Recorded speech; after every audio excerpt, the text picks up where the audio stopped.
Mai 2017, Yvelines. Un parking, une voiture criblée de balles, une Kalachnikov utilisée en pleine ville. Un homme est tué, 2 autres grièvement blessés. Derrière ce déchaînement de violence, un nom revient, Malik Abadia. Ancien gérant d'entreprise, connu pour ses violences, il devient en quelques heures l'homme le plus recherché de France. Voici l'histoire glaçante du tireur à la Kalachnikov des Yvelines. Qui est Malik Abadia? Malik Abadia est né à Trappes, dans les Yvelines.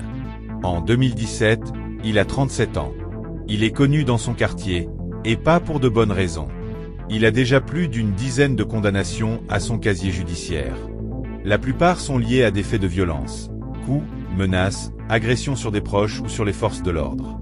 Les voisins le décrivent comme un homme colérique, jaloux et imprévisible. À côté de cette réputation, il dirige une petite société de transport, ce qui lui donne l'image d'un homme rangé dans certains milieux.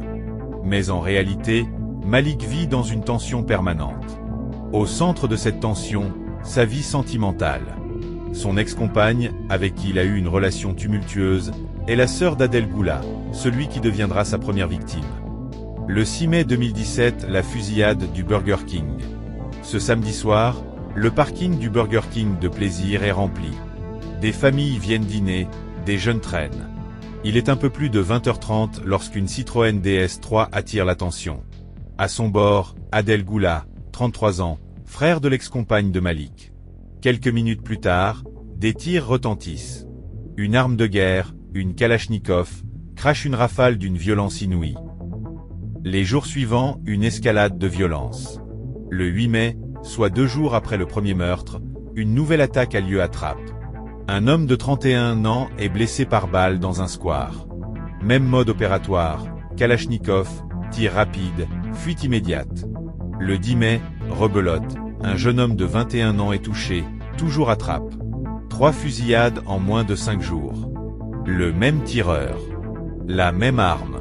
Les Yvelines sont en état de choc. La presse commence à parler du tireur à la Kalachnikov, et les habitants vivent dans la peur. Le suspect aurait fait plusieurs victimes.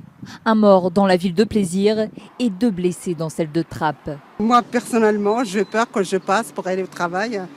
Et puis, voilà, on a marre. On demande quand est-ce que ça s'arrêter. Et puis, ça ne s'arrête jamais, ça continue. Moi, j'ai des enfants, donc j'ai peur pour eux, pour moi, qui travaille.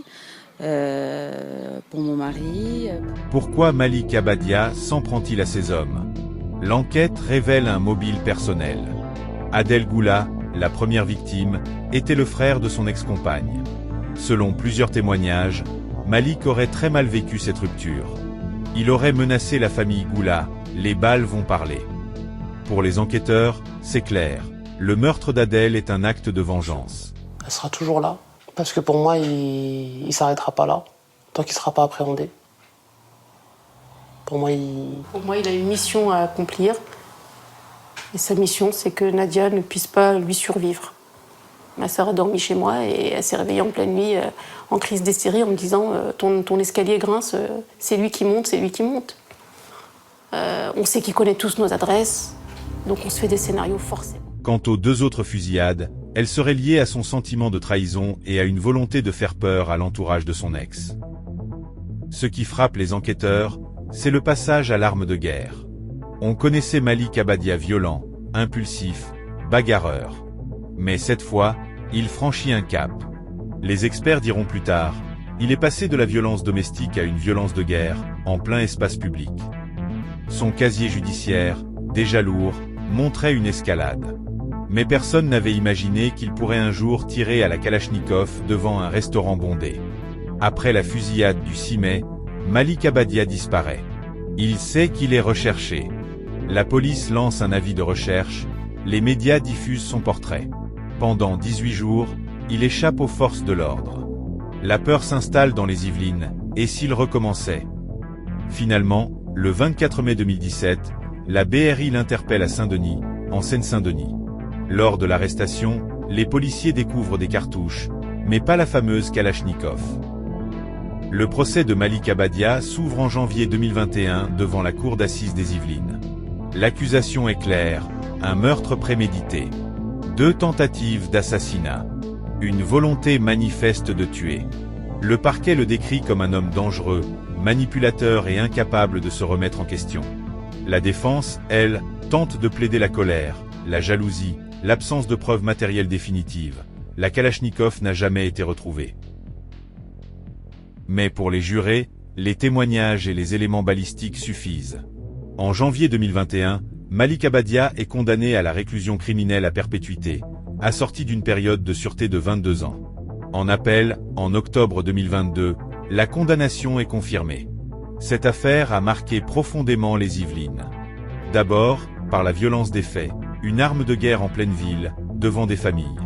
Ensuite, par le mobile dérisoire, une rancune amoureuse qui dégénère en carnage. Enfin, par le sentiment de terreur collective que Malik a laissé derrière lui. Le meurtre d'Adel Goula et les fusillades suivantes resteront gravés comme un moment noir de l'histoire locale. L'affaire Malik Abadia est l'histoire d'un homme violent qui a franchi la limite ultime, tuer. Un homme dont les colères, les jalousies et les obsessions ont fini par coûter la vie à un innocent et blesser 2 autres. Un passage à l'acte brutal, qui rappelle que la violence domestique et la violence de rue ne sont parfois séparées que par un pas. Un pas que Malik Abadia a franchi, armé d'une Kalachnikov.